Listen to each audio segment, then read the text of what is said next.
Hey guys, how's it going? So, in this video, I'm going to be breaking down a formation out of the Detroit Lions playbook, and the formation I chose is Trey Open Lion. I chose it. It has a nice shotgun run game with the inside zone and the halfback quick base. It's got some nice complementary passing plays, and it's got a fantastic screen game out of shotgun. So, really unique formation. Not so much in the alignment, but in the plays that are in it. So let's just jump right into it. One thing I want to point out, one thing that I do is I use a special package. I use the tight end slot package. And what this does, normally the tight end is split out to the left, isolated.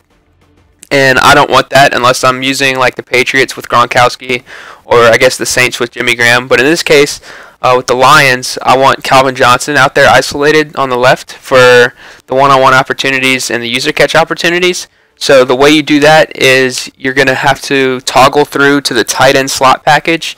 And what that does is it flips pretty much your number one receiver and your tight end. So now Calvin's outside on the left and Eric Ebron comes into the slot. So that's just something I like to do. And the base play that I come out in is the halfback angle. And now the reason I like this play, it's got an angle route out the backfield, which is always nice. You've got Flood on the right side with Golden Tate attacking the flat, Ebron running a deep out route, and Fuller streaking down the sideline. And then you've got a backside post route. Now in years past, I would leave the backside post route because post routes used to be really good, but now I don't think they're as good. I think defenders jump them way too easily. So unless it's like a slot post, I usually just go ahead and hot route it to a fade. So in this case, that's what I like to do. I'll put Calvin on a fade. And pretty much your reads are going to be, I immediately look to Golden Tate in the flat. If he's open, you go ahead and throw it.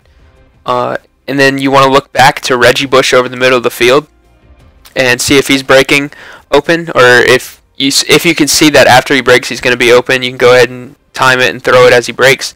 And then you've got the one-on-one opportunity on the left with Calvin. And you've got the outside breaking route by Eric Ebron on the deep out route if he's open. That's kind of your last read. I usually quick look to Golden Tate and Reggie Bush first. Look for the one-on-one with Calvin if neither of them are open at the time. And then your last read is pretty much going to be Eric Ebron.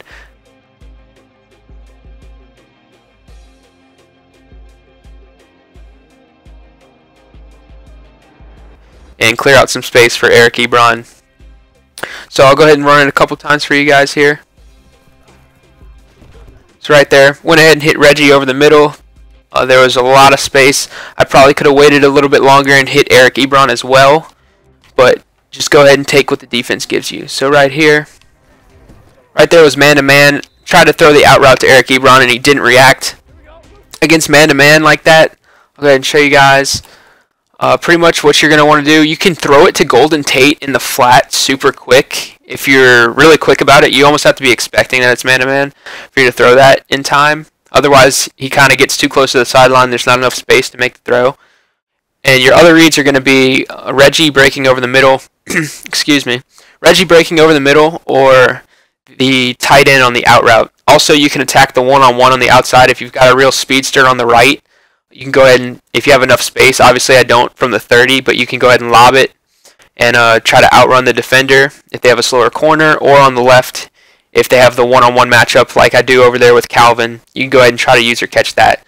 Right here, I honestly probably should have just thrown it to Reggie or taken the one-on-one with Calvin, but I tried to throw the timing route, and Ebron just kind of didn't react to it. So I guess that's bad awareness on his part, but I should have been smarter there. So go ahead and run it again. Right there, fit that into Eric Ebron. That was kind of a close throw. I had multiple options right there. I could have thrown it to Tate or Ebron, or probably could have hit Bush cutting over the middle. Right here, they're in goal line.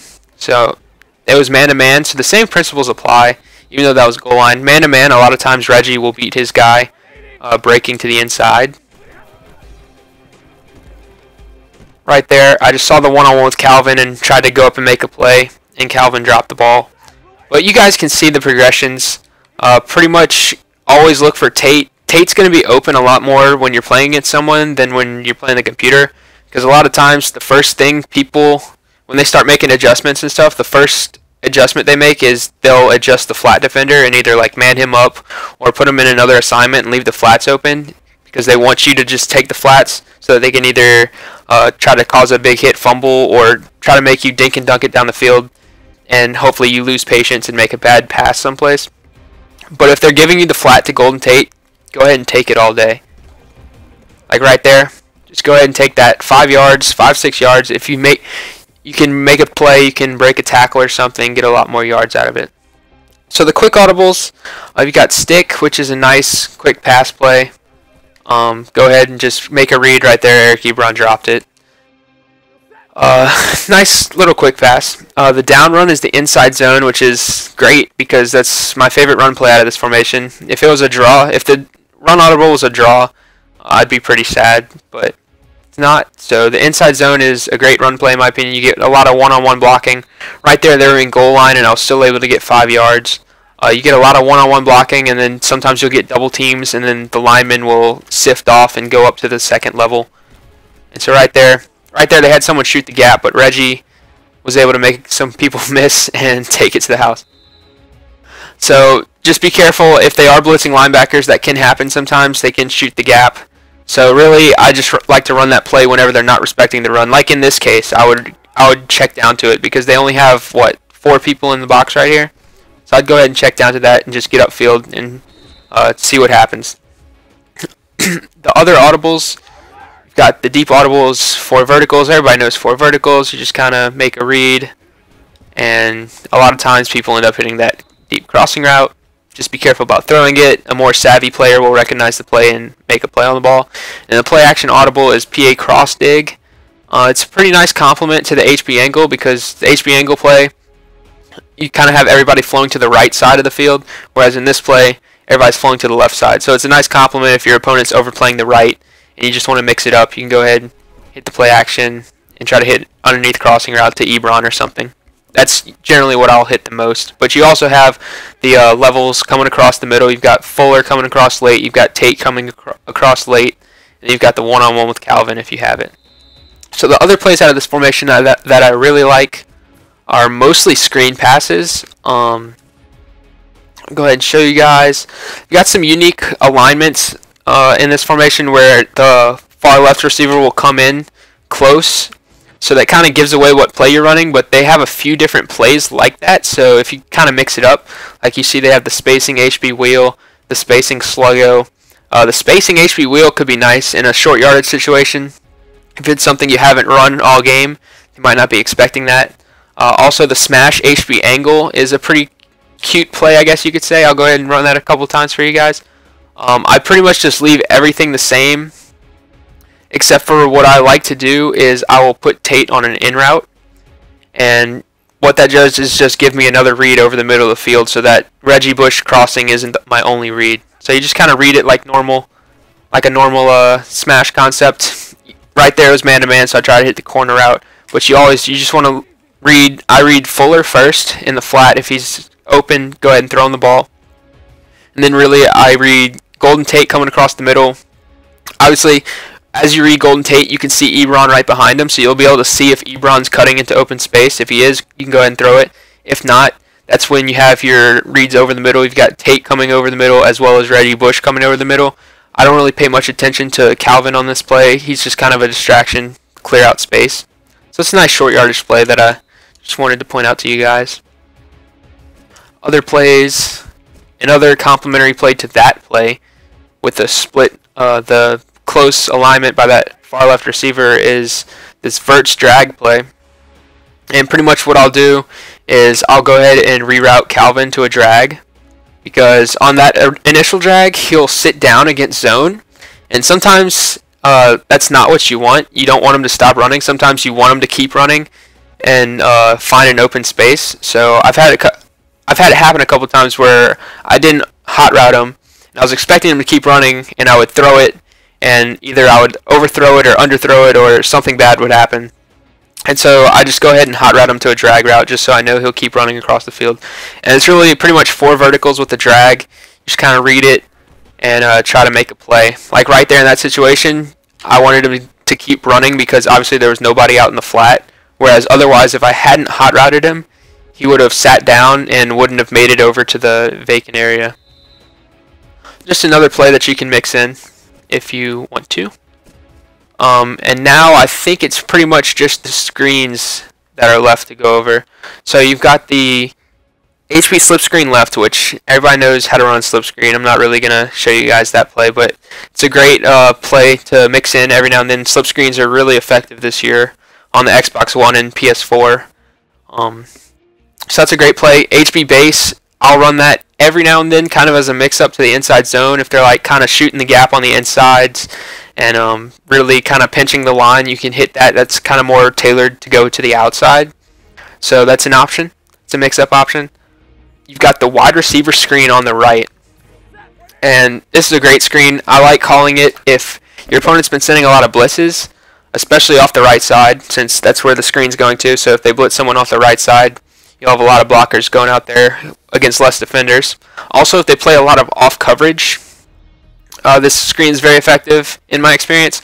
You don't want to run it if they are playing press coverage, because then the corner will more than likely get up in the screen man's face and just kind of muddy it up and either bat the ball down, or I've seen it get picked off before, and so you just don't want that to happen. So I would only run this against off coverage. If you come out in this play and they're in man coverage, or if they're in on coverage like press coverage, I would go ahead and just audible to like the inside zone or 4 verticals or the PA cross dig or whatever. So I just run it stock. Go ahead and hike the ball, pass lead down, and try to get upfield right there. Somebody kind of got through right there, so I wasn't able to get upfield. Right here, they're in press coverage, so I'll go ahead and show you guys kind of how. Oh, right there, well, the corner blitzed. So I guess you could run it if it's against a corner blitz like that, but still someone was able to get out there and make a play. Go ahead and run it again. Right there, once again, it was kind of press coverage, and they kind of got a block shed. So this is just a really situational play. Obviously not something you want to lean on to march up and down the field. Right there, that's what happens more times than not when they're in press coverage. You saw he wasn't even blocked. He just kind of came through. Luckily, I was able to get the ball to him and make a couple guys miss and get upfield, but that's not going to happen too often. It's not worth taking the risk of it getting picked off, because if he picks it off, especially in this play, it's a pick six, because there's nobody back there to make a play. Everybody else is in front blocking, and he's more than likely has a running start, so it'd just be a huge swing in the game. You don't want that. So right there, it was against press coverage again. I was just trying to show you guys, try to make a play, but the defense keeps coming out in press coverage. But you guys get the idea. Don't run it against press coverage. Run it against off coverage very sparingly, because it's something that your opponent can key on and definitely jump and make you pay for overrunning it. And now the last play that I wanted to go over was this halfback cross screen. And this is the play that really got my attention from the formation. Like, I was going through it, and I was like, okay, you've got a screen left with the HP slip screen, a screen right with the wide receiver screen. That's really cool. And then I saw this play, and I was like, oh, wow. So you've got 3 different screen plays. You can go to the halfback to either side and a wide receiver screen. So it really makes your opponent have to defend kind of the same concept, but in 3 different areas of the field, because this screen pass is more, it's not as far out as the wide receiver screen. He kind of gets it more inside, if that makes sense. I'll go ahead and run it for you guys so you guys can see, but it makes your opponent have to defend like 3 different areas of the field for 3 different screens. So it's really tough. So right there, as you can see, I got chased down from behind. I probably should have waited a little while to throw it, but you guys could see what I was talking about there, where he catches it between the hashes and the numbers, whereas on the wide receiver screen, Fuller was catching it like way outside, but outside the numbers. So really, if they're keying on the wide receiver screen and have people way out there, then you can hit them right inside with this. It's something I've had moderate success with right there. Kind of got cut off, and I had to run outside, which was not ideal. But this is just another great mix-up right there. You saw it. That's about as perfect as you can get. I ran straight into a defensive back for some reason. But it's just a really great compliment to the other halfback slip screen to the left. They think, okay, halfback slip screen is going to go to the left. They might key in on that. They might bring a defender over there if they're expecting it, and then you hit them to the right, and you can just get huge gains off of this play. And couple this in with the couple nice passing plays with the HB angle and the PA cross dig, and then the run game with the inside zone, which is a very effective run. And it's just kind of a very difficult scheme to stop if you're play calling, if you keep mixing it up and you're calling the right plays at the right time. So I'll try to run this a few more times for you guys right there. It helps if you have a speedy back like Reggie Bush, so you can kind of get outside, especially if there's sometimes a defender will kind of hang around and sniff out the screen and follow your running back. But right there, as you can see, I was able to just run away from the defensive lineman. Right there, the same thing happened. I was able to kind of get outside and try to get upfield. But it's all about getting your athletes in space, this play pretty much. So yeah, guys, that's pretty much it. It's about 5 or 6 play little mini scheme. 3 of the plays are screens. You got the HB angle, which is a very solid pass play. If you're making the right reads, it's very difficult to stop in itself. And then when you mix in the inside zone and force them to have to stop the run or respect the run, it can cause a lot of problems for your opponent's defense. They might start trying to blitz you, trying to stop the run and trying to make you make a bad read. And that's when you can start hitting them with the multiple screens from the formation, the slip screen left, slip screen right, wide receiver screen. You've got a nice play action play with the PA cross dig. You've got a nice crossing route.